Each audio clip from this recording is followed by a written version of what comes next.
they rate all of these entities. This is the process that they go about to issue a rating. So as I said, Sainsbury's will ask for a rating. The rating agency will assemble a team. They'll visit the issuer. They'll visit Sainsbury's. The issuer will tell them how wonderful they are. The rating team will analyze the data. The committee from Fitch, let's say, will discuss the rating. They'll tell the issuer. The issuer may disagree and say, no, no, no, no, you didn't understand us. We're much better than that, in which case you go back and the issuer makes another presentation. That's only allowed to happen once. And then once they've told the issuer, this is what our rating is, it's formally notified on the web, released to the capital markets, and then it's monitored. It's monitored over the period. These are ratings. I'm sure you've all seen these. You get long-term ratings that's just so you get from AAA down to D, and you can see there's about 20 grades here roughly, and it gets worse and worse and worse, right? So this is the perfect stuff. This is great credit quality, right? If you lend to a AAA, like the US is AAA, right? You will get your money back. D is Zimbabwe. I'm actually from Zimbabwe, and that's pretty much default. So this is terrible stuff. This is, there's very high probability that these guys will not pay you back. Remember, that's what a credit rating is. It's an assessment of how likely you are to get your money back from a loan. It's a credit rating. And you can see these green things, these different things here. This is considered investment grade up to that level over there. So if you're a pension fund, you will invest in these ratings over here. If you are speculating, you'll invest in these, between these two bands. And down here is junk, right? And the difference between these, apart from credit quality, probability of default is low there. Here it has defaulted, so it's increasing down, is that as the probability of default increases down here, so the amount of interest you can charge on loans increases, because here's high risk, right? So you can charge, you could lend to a CCC. Apple Computers was once a CCC rated company when it started out. And if you had lent money to Steve Jobs when he was starting out, you could say to him, here's $100,000 but I want 30% returns, because he was so, now that he's a AA or he's practically a AAA company, you can't charge high interest because you could just go somewhere else. Anyone will want to lend to him. So that's what you need to follow. There's also support ratings, which is that the government is likely to support bailout if a bank fails. And here it's unlikely to. And you also get all sorts of things called viability ratings. These are the most important, the long-term ratings over here. I'm certainly not going to go through this. This is what this all means. What is AAA? And you've got all this text, speculative, good credit quality, and so it goes on and on and on. This is what support ratings mean. There's a possibility of support from the sovereign, whereas a 1 is an extremely high probability of external support, and so on. Here is what the PDs look like. This is the probability of default, and this is the credit rating. So as I was saying, for a AAA, it looks like a probability of default of 0. All of these do, but they're not. These are very low, they're very small, but they're not 0. Just like everybody dies, eventually, every company will eventually fail. So even a AAA does not have a 0% probability of default. It's actually about 0.03. So it's a small number, but it's not 0. And you can see up to there's investment grade, all of these, low probabilities of default, good credit quality, right? If you lend to these guys, you probably will get your money back. I mean, they can also default, that happens, right? But you are very likely to get your money back. Here, you can see the probability of default is increasing. And it's speculative. If you want to take a chance, you can, but you must charge more interest now. This is not the interest rate, that's a probability of default. But you can charge more interest here because it's getting riskier. Okay? And then, of course, here in junk, it's more than 50%, right? If you lend money to 2 companies with that probability of default, one of them is going to default. There's a 50% probability that these guys in the CCCs are going to default, right? You can see it's getting more and more risky. So that's what these rating mean. And this is the rating process. What do the rating agencies look for? Now they've gone to rate Sainsbury's, right? What do they look for? How do they make their decision? Well, they look at Sainsbury's is in the UK. They look at the size of the company. They look at GDP. They look at inflation. These are all macroeconomic variables, right? They look at all of these things. How strong is the country? And the UK is pretty strong, even with Brexit.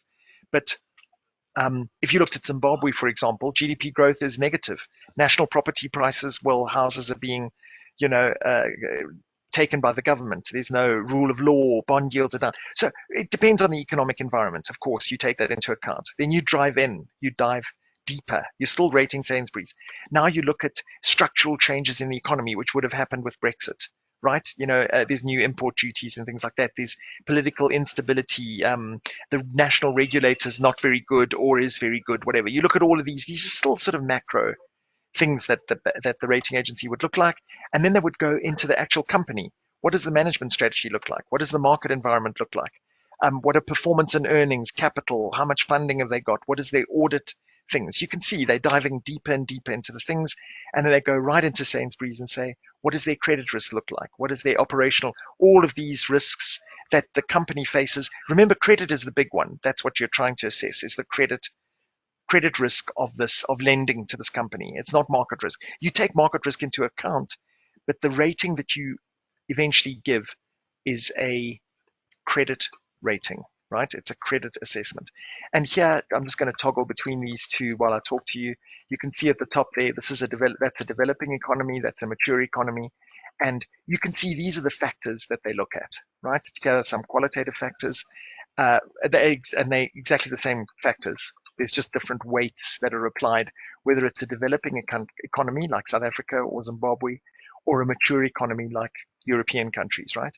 And you can see here, you can look at this at your own leisure. For a mature economy, the qualitative factors, right, like these things, these gray values, they only get 30% of the stuff. 70% for a mature economy comes from the actual ratings, the actual numbers, right? These are the weightings that you can see get applied. 70% of them come from these things, which are unique to the company or the whatever that's being rated. For a developing economy, 70% goes to the qualitative factors, because it's no use having good profitability and capital adequacy and so on if you've got high corruption, there's no legal system, and there's no economic stability. There's no point in this being rated highly. That's why that only gets 30% in developing economy if this is not installed. And you can notice that for a developing economy, 21% of the final weight is applied to the operating environment, right? Whereas for a developed economy, it's only 3%. It makes sense, right? I mean, I think you can take for granted that the economic stability, legal system, and integrity of the UK is pretty good, and Spain and Portugal and whatever. So don't take it too much to heart. I mean, no one's going to test you on these values. It's a different philosophy. Okay. Now we're going to talk about evaluation of risk. I mean, there's not much to say here. This is just more about what rating agencies do and how they measure stuff. So sovereign credit risk, right? Again, if you're a Fitch rating agency or whatever, you can measure the credit rating of a Sainsbury's. You can measure the credit rating of a bond from Sainsbury's, and you can measure the credit rating from the UK, in which Sainsbury's operates. So how do you get a sovereign credit risk, right? Well, what is a sovereign credit risk? It's the risk that a country will default on its bonds, on its debt, right? So that's what a bond is. When a government issues a sovereign debt, a sovereign bond, that's what it is. It's like, you give us money, lend us money, we will give you interest, and we will pay you back this money when you want it back, right? And so sovereign credit risk is how likely they are to pay that back. And sovereigns do default. Look at Argentina, Russia has defaulted, Lebanon has defaulted, Zambia defaulted recently because of COVID. A lot of countries they just say, well, they declare themselves bankrupt. And even though you've bought a government bond, you may not get your money back. So how do these ratings work? I'll show you that in a second. Well, these are different. So when you look at Sainsbury's, you would look at all those other things that I was showing you. But when you're looking at a sovereign credit rating, remember, the government can ultimately print money. Sainsbury's does not have access to a printing press, but governments do. Ask me, I'm a Zimbabwean, right? We have and you can Google it, we had a $100 trillion note, right? It was worth absolutely nothing. It was worth, 1/1,000,000th of 1% of 1 British pence, 1p. It was worth absolutely nothing. But at the height of our inflation, because the government was printing money, they were just printing it like there was nothing backing it, and they were just printing it. So you could have, there were $100 trillion notes, Google it, lying in the streets. And if to go for a dinner or lunch at a restaurant, you needed a box roughly the size of this table and the height, of a chair deep of those $100 trillion notes to pay for a lunch. That's what happens when sovereigns default, right? And these things can happen. What are the impacts of that default, and what are credit spreads, right? This is all, again, it's credit risk, which we'll cover a little bit later, so I can cover this. So just quickly, again, we're talking about sovereign risk now, remember. We're looking at time variation in default probabilities. Defaults are clearly correlated with economic activity. I'll show you that on the next slide. And Moody's have plotted this. I'll show you that, as I say. And these, so let's look at this. That's out to 2008. I mean, of course, it's going to be jumping up again with the pandemic. This is an old slide, but here you can see the thick black line, which is this one down here. Oh no, this is the thick black line. This is speculative grade. And remember, on this rate, this axis is the default rate, and on this axis is years. And you can see these shaded regions are recessions. And when you have a recession, you can see you have a spike in defaults, right? And remember, this is speculative grade, so this is the not so good stuff. This is the good stuff. This is this line down here. It's very low, but it still jumps up a little bit. It jumps up a little bit in these crises. So when there's a sovereign crisis, when the government, like in South Africa at the moment, I can only speak for us, we've got big problems with our energy providers, we've got problems with our airlines, we've got huge corruption. It's a big problem. And so we're in speculative grade. South Africa's in fact, I think South Africa's classified as junk at the moment, so it'll even be higher than this. But and of course that sovereign risk feeds through into company risk, right? Because even if you're a really good, strong bank within South Africa, if the sovereign is dodgy, then unfortunately so is the companies within that country are also at risk, because if your sovereign can default, then you may be in trouble as well. This is just another example of default rates versus time, and right out here to 2020. So this is much more updated. There's your credit crisis. You can see they lag a little bit. So there's, the crisis erupts, and then the default rates shoot up. This is default rates, right? Speculative grade default rates.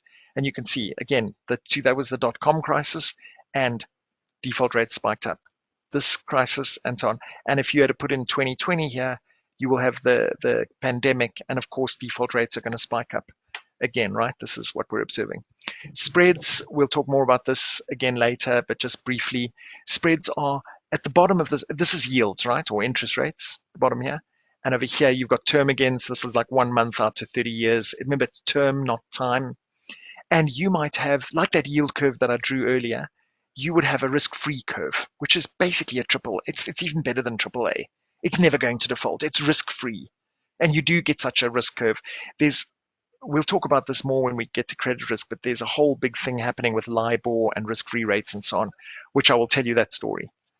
But this is let's say that's your risk-free rate, right? Those are your yields. So if you want risk-free for 3 months or 6 months or 1 year or 10 years or 20 years, you would get these rates. And all of these arrows, you can see here, this is different grades.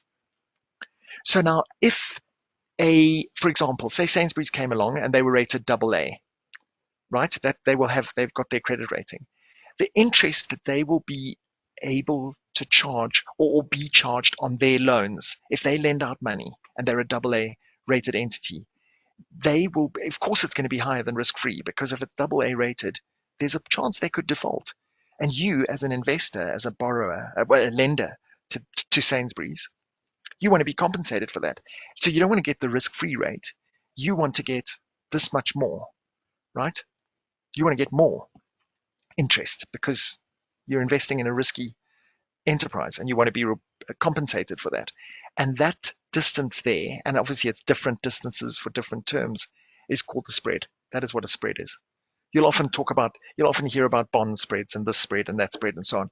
And it gets bigger and bigger and bigger the worse your credit ratings. If it's a AAA, your spreads are low. You can see these are the spreads here, just between the dark blue and the yellow line. Spreads are low. Then as the credit quality decreases or gets worse, so of course your spreads get bigger and bigger, usually measured in basis points, which is 1/100th of 1%, but they can be quite substantial. They can be quite significant. We spoke about, these are spreads and default rates, right? So good point. So as a sovereign, I was talking about Sainsbury's here, but of course this works for countries as well. So if this was Greece and Greece is a double A, then the amount that they could charge on their bonds, or the interest that they must pay on their bonds, is going to be this much, that spread above risk-free, right? So it obviously also applies to sovereigns. And here, what we have, it's an interesting one. Spreads is this blue line, and the dark blue line is the default rate, right? On different axes, but that doesn't matter. What is noticeable is that there's this lag as well. So the spread will generally increase first, right? The spread will widen. So like, let's say there was a problem in Lebanon. This spread would get bigger and bigger and bigger and bigger, and people would demand higher and higher, more and more interest rates. And then after that, because there's a reason, right? Because they're worried about the Lebanon. They're worried about Lebanon's going to default. And then a little bit later, right, usually a year or so, the defaults start happening. You can see there's this little lag here. So there's problems, and then about a year later, many companies are defaulting as that shock is feeding through into the system here as well. I don't know what happened there, but that fed through. And of course, you can just see the beginning here of COVID, right? And so in about a year, you'll see, well, run about now, you're going to see these default rates spiking up.